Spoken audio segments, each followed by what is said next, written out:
buenas, queridos alumnos. Pues nada, tal y como habíamos acordado el otro día en la reunión que tuvimos, en la videoconferencia, pues voy a recomendaros unos cuantos libros. Voy a explicar algunos de los libros que tenéis recomendados para el proyecto de evaluación.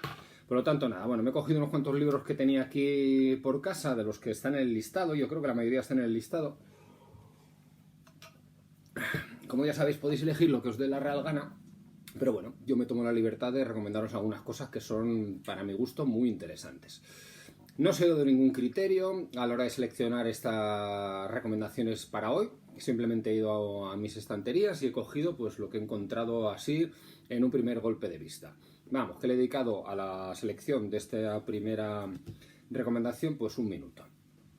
Intentaré hacer otro vídeo con otras recomendaciones y dedicaré otro minuto a coger otras obras. Bueno, he hecho aquí una pila y vamos a empezar. Empezamos por una de las filósofas que a mí más me apasiona, me encanta su obra, Hannah Arendt. Os he hablado de ella en repetidas ocasiones, y tenemos aquí dos libros que son fundamentales: Los orígenes del totalitarismo y Eichmann en Jerusalén. Bueno, ya sabéis, Hannah Arendt, de origen judío, tiene que exiliarse cuando despierta el nazismo en Alemania. Fue discípula de Heidegger, que pertenecía al partido nazi, filonazi.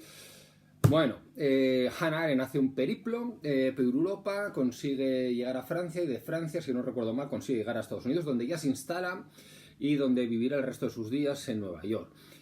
Trabajará en el New York Post, creo que fue, o New York Times. Y fue pues una filósofa, una escritora, una periodista, articulista muy reconocida en vida, y que tuvo pues bueno una carrera muy dilatada, muy interesante, y bueno, que trató temas sobre todo referidos a la política. El primer libro que os recomiendo es el de Eichmann en Jerusalén. Es una brutada este libro. Va sobre este señor, dirigente nazi, Eichmann, que huye cuando termina la Segunda Guerra Mundial, se instala en Argentina, consigue una identidad falsa y está viviendo ahí varios años con esa doble identidad, hasta que el Mossad, Israel, lo secuestra, lo lleva a Jerusalén y ahí le somete a juicio. Y a Hannah Arendt, el lobby judío que estaba ahí en Nueva York, y el New York Times, o el periódico, no recuerdo si el New York Times o el Post, le ofrece la posibilidad de ir a hacer un artículo sobre este señor y sobre el juicio en Jerusalén. Este señor había sido el encargado de toda la logística para trasladar a los judíos a los campos de exterminio. Fue responsable directo de la muerte de cientos de miles de personas, si no de algún millón. ¿Qué sucede? Ella va al juicio y podéis verlo en internet, hay imágenes en YouTube, etc. Fue televisado este juicio en su día. Y se encuentra, esto fue en los años 60, principios de los 60, se encuentra con un señor que era pues un chupatintas, un señor anodino, y desarrolla ahí su teoría, la de la banalización del mal. Es decir, porque este señor se escuda en que cumplía órdenes y que simplemente que las cumplía de manera adecuada y las cumplía bien.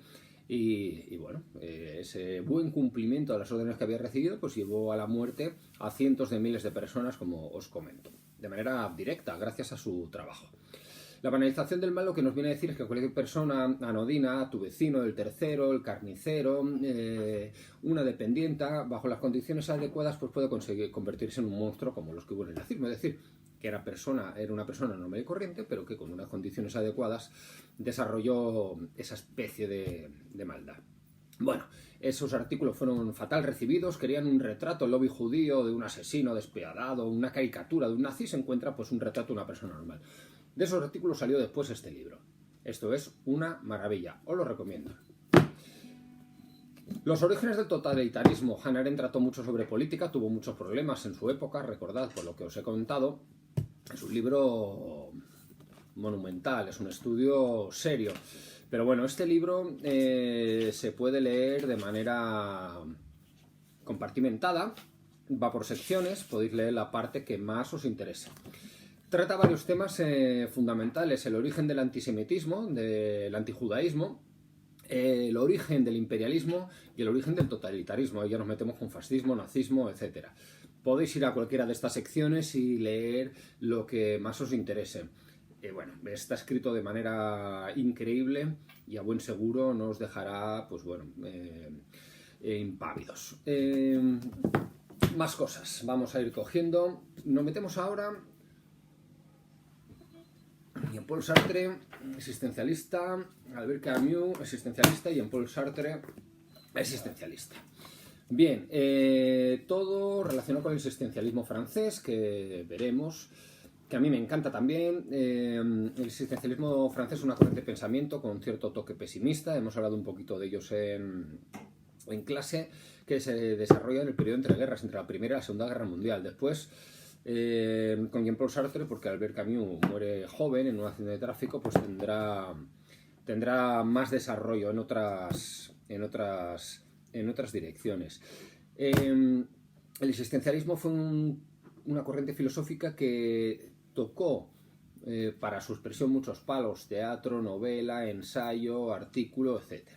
Así que os voy a presentar aquí 2 novelas y una conferencia de Jean-Paul Sartre, que bueno, después se pasa un libro. El extranjero, hemos hablado mucho de ellos, una obrita. En esta edición son 124 páginas. Bueno, una edición de Alianza muy sencilla, con un pequeño estudio introductorio, por lo tanto... no, esta no tenía el estudio introductorio. Bueno, 100 páginas, esto se lee en un día, es increíble, a mí me encantó. Os lo recomiendo a todos. La náusea, ya os he comentado sobre esta obra, también de Jean-Paul Sartre, un poquito más amplia, pero no mucho más, se lee muy fácil. Ambas obras van a tocar aspectos de nuestra dimensión humana en la que nos vamos a ver reflejados. A mí esta, durante la adolescencia, me marcó muchísimo, y El extranjero fue una cosa increíble que también me dejó marcado. Y después, si queréis conocer un poquito más lo que es el existencialismo de manera muy sencilla, Jean-Paul Sartre tiene ensayos que son realmente complejos, y esto es una conferencia muy asequible y muy sencilla para saber de qué va el existencialismo. El existencialismo es un humanismo, de Jean-Paul Sartre. Ya os doy una conferencia a la universidad, esto se lee también en una tarde, son 100 páginas, como veis, una maquetación muy sencilla porque vienen anotaciones a los lados. Bueno, fantástico. Más filósofas. María Zambrano, en este caso de la Escuela de Madrid, discípula de Ortega y Gasset, una de nuestras pensadoras más eminentes. También por motivos políticos tuvo que exiliarse cuando estalla la Guerra Civil Española y desarrolló toda su trayectoria y su carrera en el extranjero.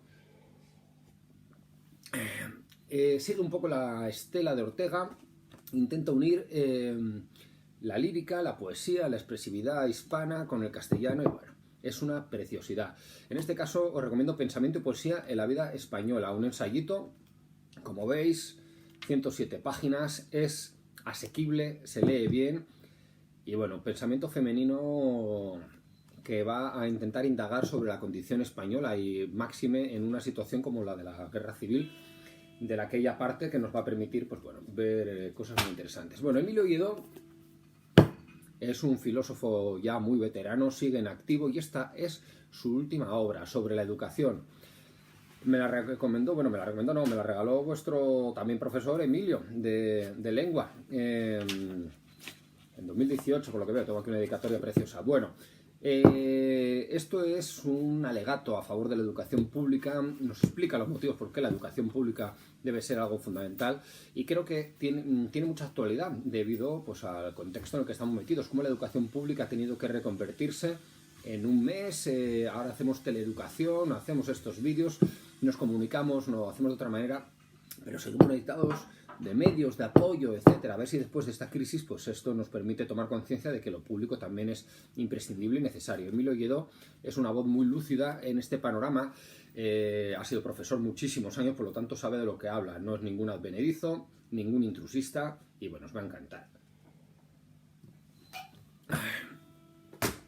Bueno, Miguel de Unamuno, ya sabéis que Miguel de Unamuno es mi debilidad. Mi tesis doctoral fue sobre Miguel de Unamuno, por lo tanto me he leído todo, bueno, todo no, casi todo. En poesía no me quedan cosas por leer. Sin embargo, en teatro, en ensayo, en novela, en artículos, en conferencias, yo creo que tengo todo. Y aquí os traigo 2 ejemplos de Miguel de Unamuno. Como os decía antes, con el existencialismo, Miguel de Unamuno puede considerarse, desde algunos círculos se le considera preexistencialista.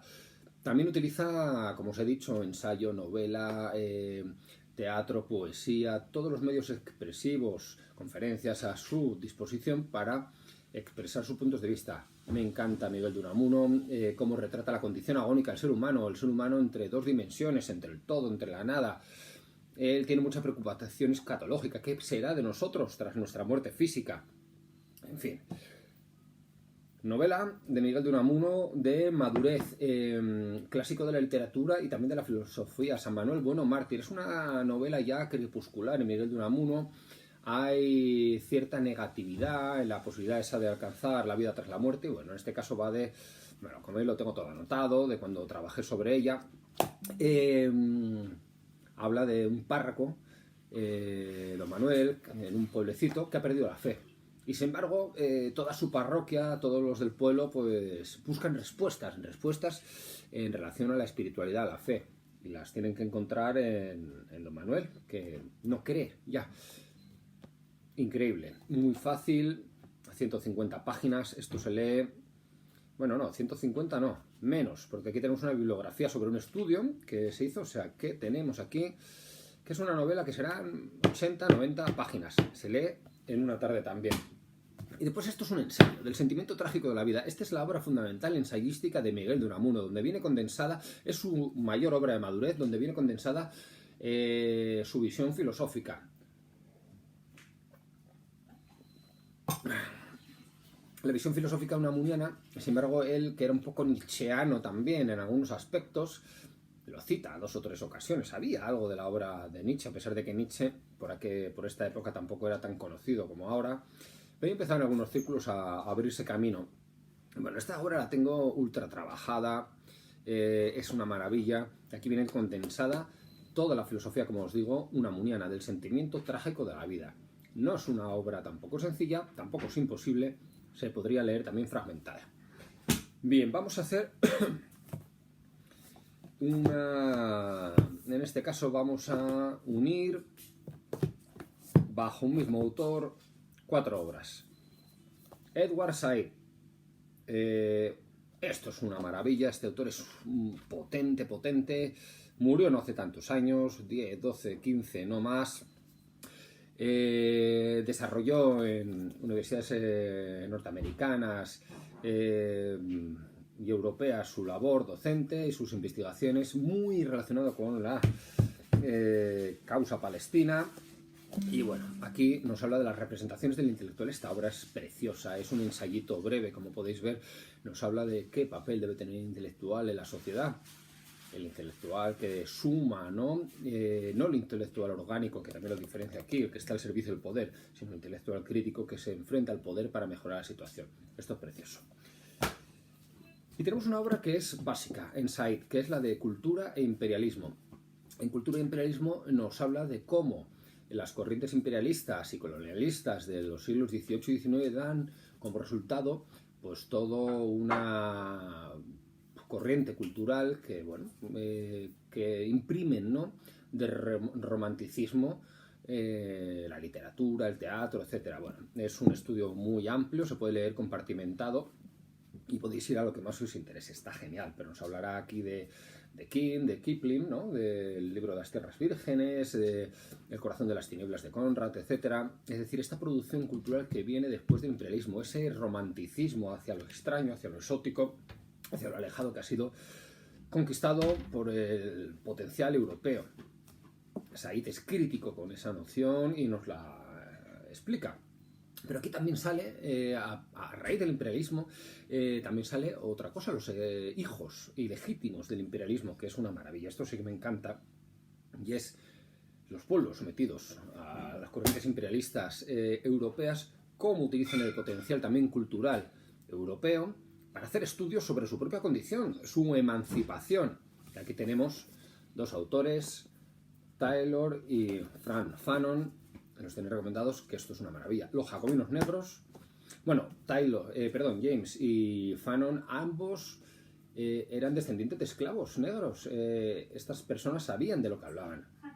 Este era hijo, quiero recordar, o nieto máximo, y nieto o bisnieto. Desarrolla su carrera a los años 20-30 del siglo XX y hasta los años 60-70, muy relacionado con el movimiento argelino de liberación, ¿vale? Los jacobinos negros nos va a hablar de la emancipación de Haití. Haití fue el primer territorio, la primera colonia que se emancipó. Y es algo que no sabemos. Normalmente tiramos hacia las repúblicas sudamericanas que surgieron del Imperio Español, pues de Francia se extiende Haití, pero la rebelión está generada por esclavos negros. Es increíble. Esto yo no lo conocía, cuando lo conocí me pareció fundamental. Y está relacionado con el contexto, de ahí lo de los jacobinos, de la Revolución Francesa. Nos va a explicar cómo fue la Revolución Francesa en relación a la liberación de los esclavos negros de Haití, cómo se emancipan, cómo se rebelan, cómo forman un ejército y cómo fue imposible volver a someterlos. Pasaron por ahí franceses, intentaron los ingleses también meter mano y, como no, los españoles también, que eran los vecinos de Santo Domingo, y no fueron capaces. Y como también la libertad, la igualdad y la fraternidad de la Revolución Francesa, pues en este caso es un movimiento burgués. Los negros no estaban aquí contemplados en ese movimiento revolucionario, puesto que además era un negocio. Y aquí Fanon, los condenados de la tierra. Este era psicólogo y, bueno, mama un poco el marxismo y nos explica cómo fue el movimiento de liberación en Argelia, qué situación de pobreza, de abuso total y absoluto, y cómo el pueblo va levantándose. Nos vamos ahora con Noam Chomsky. Fue lingüista, pero después también ensayista. Requiem por el sueño americano, degeneración, es de las últimas obras de Chomsky, de degeneración de los Estados Unidos, cómo van cayendo en picado, crítico con su propia cultura. Noam Chomsky es norteamericano, es un ensayo breve y ligero, se lee con mucha facilidad. Y este es un ensayo ya de los años, quiero recordar que de los años 90, más o menos, pero 1988. Nos habla sobre todo de la ocupación centroamericana por parte de los Estados Unidos, la cultura del terrorismo. Es increíble lo que se cuenta aquí. Yo lo leería también para ver cómo las nuevas potencias, pues bueno, también extienden sus tentáculos por todo el mundo. Bueno, en relación a esto, si queréis leer algo sobre globalización, tenéis a Harry Negri, Imperio, cómo es el nuevo imperio. Los antiguos imperios de los que hablábamos han caído, han desaparecido, y ahora tenemos un imperio global que se organiza de una manera distinta, ¿no? Por medio de las